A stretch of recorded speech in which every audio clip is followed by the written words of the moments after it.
৩ বছর আগে ২০২১ সালের আগস্টে তালেবান আফগানিস্তানের ক্ষমতা দখল করে।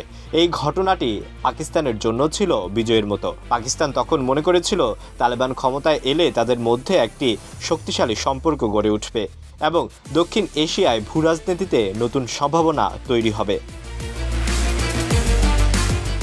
তবে মধুর সম্পর্ক তৈরির পরও বর্তমানে পাকিস্তান ও তালেবানের মধ্যে উত্তেজনা বেড়েই চলছে। ২০২৪ সালেই পাকিস্তানি সামরিক বাহিনী আফগানিস্তানে দুবার বিমান হামলা চালিয়েছে, যা তাদের মধ্যে সম্পর্কের তিক্ততার একটি বড় উদাহরণ। তালেবান ২০০১ সালের পর পাকিস্তানের সীমান্তবর্তী অঞ্চলে আশ্রয় নেয় এবং সেখানে নিজেদের শক্তি তৈরি করে। পাকিস্তানও দীর্ঘদিন ধরে তালেবানকে আশ্রয় এবং সমর্থন দিয়ে এসেছে। পাকিস্তান ও আফগানিস্তানের মধ্যে এই দীর্ঘদিনের সমস্যার নাম হচ্ছে ডুরান্ট লাইন, যা ঔপনিবেশিক যুগে সীমান্ত হিসেবে প্রতিষ্ঠিত হয়েছিল। পাকিস্তান এই সীমান্তকে আনুষ্ঠানিকভাবে মেনে নেয়, কিন্তু আফগানিস্তান কখনো এই সীমান্তকে স্বীকৃতি দেয়নি। ক্ষমতায় আসার পর তালেবানও তাদের পূর্বসূরি সরকারের মতো এই সীমান্তকে মেনে নিতে অস্বীকার করেছে।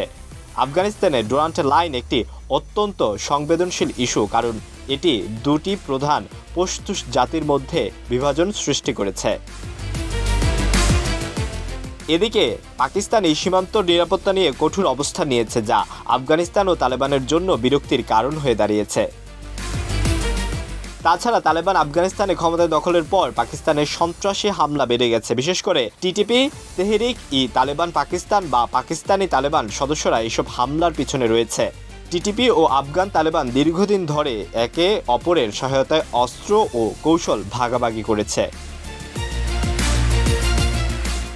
সম্প্রতি পাকিস্তান আফগানিস্তানের টিটিপির বিরুদ্ধে হামলা চালাতে থাকে, ফলে আফগান জনগণের মধ্যে পাকিস্তান বিরোধী মনোভাব বাড়তে থাকে।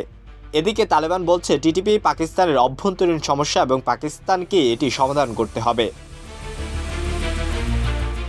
তালেবান এখন পাকিস্তানের এই সামরিক পদক্ষেপের বিরুদ্ধে প্রতিরোধ গড়ার কথা বললেও তারা এখন পর্যন্ত শক্তিশালী কোনো প্রতিবাদ গড়ে তুলতে সক্ষম হয়নি। তাদের হাতে পর্যাপ্ত সামরিক শক্তি নেই এবং তারা আন্তর্জাতিকভাবেও একা।